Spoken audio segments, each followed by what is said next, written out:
جزا الله المشايخ خيرا على توجيهاتهم نصائحهم الماتعة. هذا دأب أهل السنة دائما تسمعون منهم توجيها ونصحا سديدا، ليس في كلامهم غش للإسلام ولا للمسلم. وبين يدي المتكلم نحن في خير، بارك الله فيكم. أحب أن أهمس في أذان إخواني همسة حتى يكون المرء المسلم السني السلفي على بصيرة من أمره الأحداث والمستجدات، وحتى لا تعصف بنا سائل الإعلام فتسير أفهامنا يسرة أو يمنى. فهم المسلم السني السلفي لا يتلقاه من وسائل الإعلام، إنما يتلقاه من القرآن والسنة ومن كلام وتوجيهات أهل العلم. والأحداث التي عصفت اليوم بالساحة العالمية والدولية والإقليمية حصل هناك تباين في كثير من الأقوال فيما يتعلق بالمستجدات، وخاصة حول ما يحدث بين الولايات المتحدة الأمريكية وإيران. هي حرب لا تمثلنا، لا إيران تمثلنا ولا أمريكا تمثلنا، هي حرب بين أعداء لنا، بل أكثرهم وجع لنا. فلن نقف مع إيران ولن نقف مع أمريكا، هم أعداؤنا، نسأل الله أن يكفينا شرهم. فلو انتصرت إيران فسيكون انتصارها قوة في الهجوم علينا مرة أخرى، كما هي حالها اليوم في سوريا، في لبنان، في اليمن. سيقوى سلاحها علينا نحن. فليس من العقل أن تقف مع من سيقتلك وهو يقتلك. ومواقف إيران من زمان مواقف سيئة جدا، ولو راجعت التاريخ ستجد أنها في صف الكفار ضد المسلمين من عام 67. راجع التاريخ. وقفت إيران مع من؟ في حرب 67 الذي تجمع العرب لمقاتلة اليهود، مع من وقفت إيران؟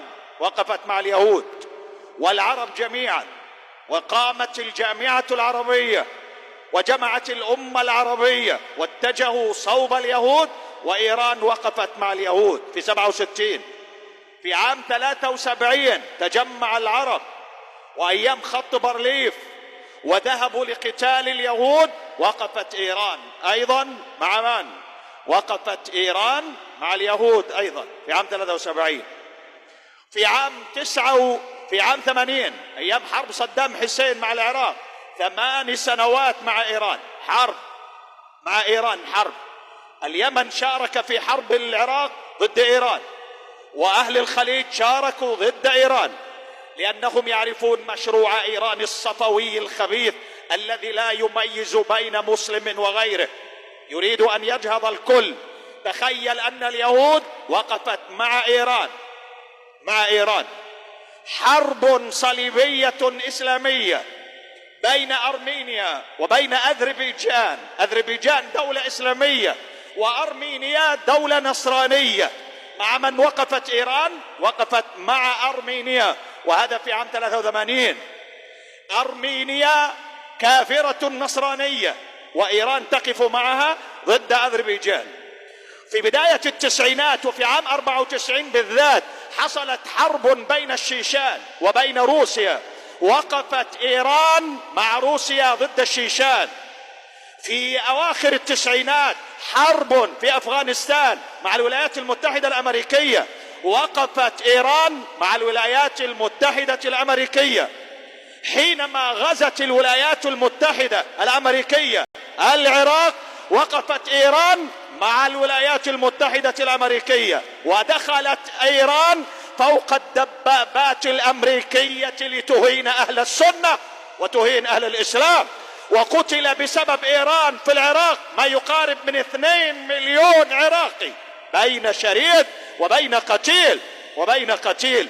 استجدت الحرب بين أرمينيا في عام 2020 وما بعدها وأذربيجان، وقفت إيران مع أرمينيا النصرانية ضد أذربيجان المسلمة.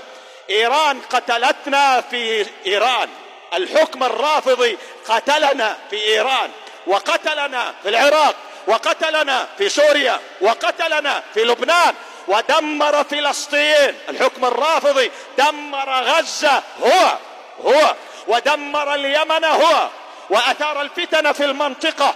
فالحكم الإيراني الرافضي لا يمثلنا ولا أمريكا تمثلنا، فالحرب لا تعنينا، إنما ندعو الله أن يصرع الظالمين بالظالمين. ودعوكم من دعاة الفلسفة ودعاة ضعف الولاء وضعف العقيدة، وكأنهم لو انتصرت إيران ستقدم لنا الزهور وأكاليل الورود وستقدم لنا العسل والسمنة.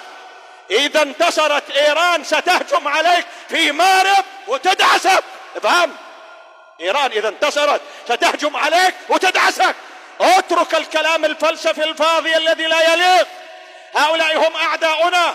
لا زالت اليمن ترتوي من دماء اليمنيين بسبب أفكار إيران الخبيثة. وأتعجب أن يأتي سياسي يقول نحن مع إيران. أنت مع من؟ مع من قتلنا في صنعاء وقتلنا في صعدة وقتلنا في عمران وقتلنا في دمار وقتلنا في حجة وقتلنا في الحديدة وقتلنا في لبنان وفي سوريا وفي كل بلد.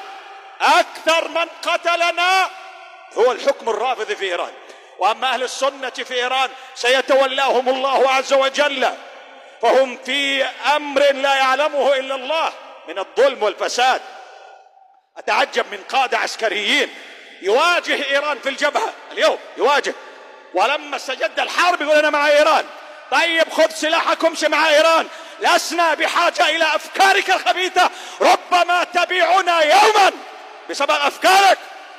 هؤلاء هم الذين كانوا سببا في انحطاط الأمة وفي ضياعها وبيع قضاياها. لماذا؟ لأن آراءهم متناقضة وأفهامهم متعاكسة وسيرهم غير منضبط. العدو هو العدو مهما بلغ، لأنهم يقاتلوننا أصلا. واستدلاله بآية الروم وما روم، لم يكن بين النبي وبين الروم قتال ولا حرب، كان النبي في مكة ما في حرب. أما هذا يحاربني في الجبهة الآن بسلاح إيراني يقتلني ويعد العدة للدخول لإهانة كرامتي.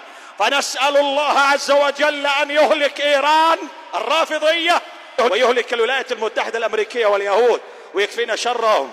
بارك الله فيكم، أسأل الله أن يحفظكم من كل سوء.